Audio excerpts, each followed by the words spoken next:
شریک بن ابی نمر نے حضرت انس بن مالک رضی اللہ عنہ سے روایت کی کہ جمعہ کی روز ایک آدمی اس دروازے سے مسجد میں داخل ہوا جو دارالقضاء کی طرف تھا، اور رسول اللہ صلی اللہ علیہ وسلم کھڑے خطبہ ارشاد فرما رہے تھے۔ اس نے کھڑے کھڑے رسول اللہ صلی اللہ علیہ وسلم کی طرف رخ کیا، پھر کہا، اے اللہ کے رسول، مال مویشی ہلاک ہو گئے اور راستے منقطع ہو چکے، اللہ تعالیٰ سے دعا فرمائے کہ وہ ہمیں بارش عطا کرے۔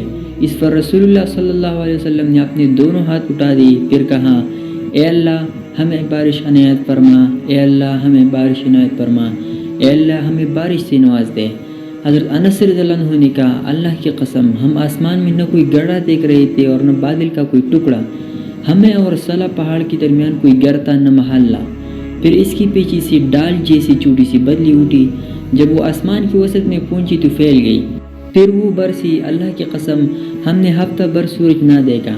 پھر اگلے جمعہ اسی دروازے سے ایک آدمی داخل ہوا، رسول اللہ صلی اللہ علیہ وسلم کھڑے خطبہ ارشاد فرما رہے تھے۔ اس نے کھڑے کھڑے آپ کی طرف رخ کر کے کہا، اے اللہ کے رسول، بارش کی کثرت سے مال مویشی ہلاک ہو گئے اور راستے بند ہو گئے، اس لیے اللہ تعالیٰ سے دعا فرمائے کہ وہ ہم سے بارش روک لے۔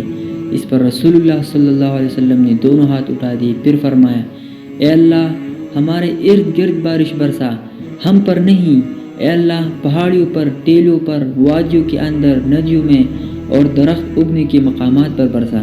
کہا، فوراً بادل چٹ گئے اور ہم مسجد سے نکلے تو دھوپ میں چل رہے تھے۔ اسی طرح حضرت عائشہ رضی اللہ عنہ فرماتی ہے کہ جب آسمان پر بادل آتے تو رسول اللہ صلی اللہ علیہ وسلم پریشان ہوتے اور نبی کریم صلی اللہ علیہ وسلم کبھی آگے جاتے کبھی پیچھے ہٹتے۔ جب بارش برسنا شروع ہو جاتا تو نبی کریم صلی اللہ علیہ وسلم خوش ہو جاتا۔ تو حضرت عائشہ رضی اللہ عنہ فرماتی ہے کہ ایک دفعہ میں نے نبی کریم صلی اللہ علیہ وسلم سے پوچھا تو نبی کریم صلی اللہ علیہ وسلم نے فرمایا، میں ڈر گیا کہ یہ عذاب نہ ہو جو میری امت پہ مسلط کیا گیا ہو۔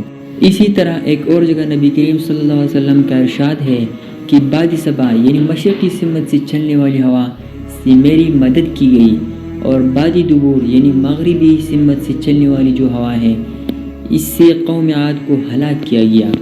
اس سے ہمیں یہ سبق ملتی ہے کہ جب ہم بادل دیکھیں آسمان پر تو ہم کو چاہیے کہ ہم دعا کریں کہ یا اللہ یہ ہمارے عذاب کا سبب نہ بنے۔ اس پیغام کو دوسرے کے ساتھ بھی شریک کرو تاکہ یہ آپ کے ثواب کا ذریعہ بن سکے۔ خدا حافظ، شکریہ۔